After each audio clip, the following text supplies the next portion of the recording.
आका अलैहिस्सलाम ने इरशाद फरमाया, हज़रत सैयदना अबू बकर सिद्दीक़ रज़ी अल्लाह तआला अन्हु की साहबजादी थी। हज़रत सैयदना अबू बकर सिद्दीक़ रज़ी अल्लाह तआला अन्हु की साहबजादी थी। आपने ना प्यारे आका सल्लल्लाहु अलैहि वसल्लम की खिदमत में कुछ नजराना पेश किया। कौन थी? हज़रत अबू बकर सिद्दीक़ की, बोले ना, हज़रत अबू बकर सिद्दीक़ की साहबजादी थी।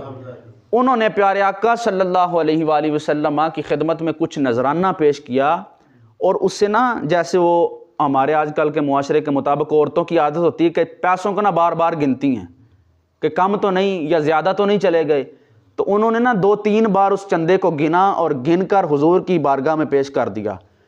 तो मेरे करीम आका ने फरमाया कि ए अबू बकर सिद्दीक़ रज़ी अल्लाह तआला अन्हु की शहज़ादी का नाम लिया और फरमाया कि अल्लाह की राह में गिन गिन कर ना दिया कर, अल्लाह की राह में गिन गिन कर ना दिया कर।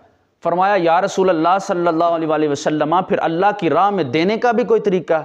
फरमाया, तू अल्लाह की राह में बेहिसाब दिया कर, अल्लाह तुझे बेहिसाब देगा।